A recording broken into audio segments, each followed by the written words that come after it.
বলছি দাঁড়াও, পাগলামো করো না। আমি মরবো, আমি মরবো, আমার এই জীবনের কিছু নাই গো, আমি আর বাঁচতে চাইনি, আমি মরবো, আমি মরবো, আমি মরবো।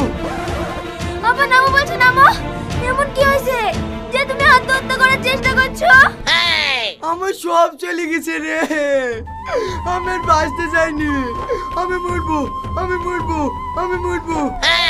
ওগো, তোমার কি হয়েছে গো? তুমি এরকম করছো কেন? আমি মরবো, আমি মরবো, আমি মরবো। এই বুড়ি তাড়াতাড়ি চ, তোর আব্বাকে হসপিটালে নিয়ে যেতে হবে।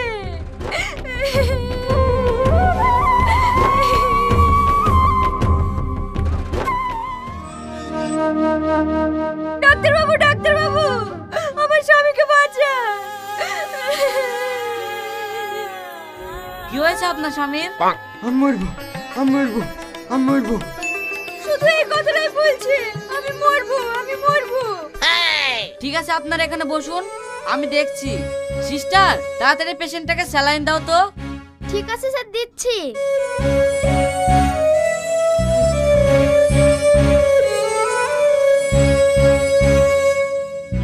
আমি মরবো, আমি মরবো, আমি মরবো।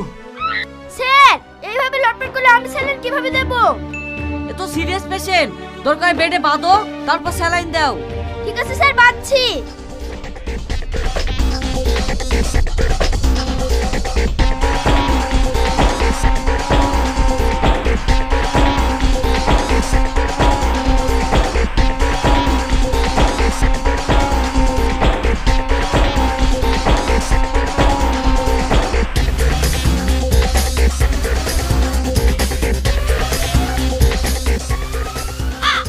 রিয়াজ ভাই, সেই লোকের সন্ধান পাওয়া গেছে, তাড়াতাড়ি চ।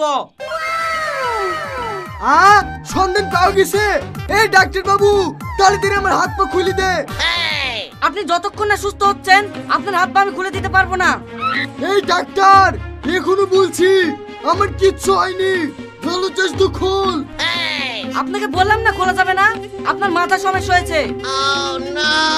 এই ডাক্তার, ও তো আমার বলছিলেন কসম রে, আমার কিচ্ছু হয়নি, এখনো বলছি তাড়াতাড়ি খুলে দে, না তোর হসপিটাল মস্তিষ্ক সব ভেঙে ফেলবো। ডাক্তার বাবু, ও যেহেতু এত করে বলছে, আপনি খুলে দেন। ঠিক আছে, আমি খুলে দিচ্ছি।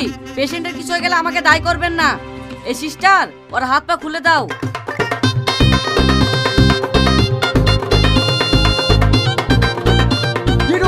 তাড়াতাড়ি চ। থামেন, আমি একটা কথা জানতে চাই। কিছুক্ষণ আগে তো আপনি মরবো মরবো করে ছটফট করছিলেন, এই ছেলেটা আপনাকে এমন কি খবর দিল যে আপনি পুরোপুরি সুস্থ হয়ে গেলেন? না না, এখন আমার বলার টাইম নাই, পরে শুনেন। না না, এক্ষুনি বলতে হবে, না হলে তোমায় ছুটি দেবো না। ঠিক আছে ডাক্তার বাবু, তাহলে শোনেন।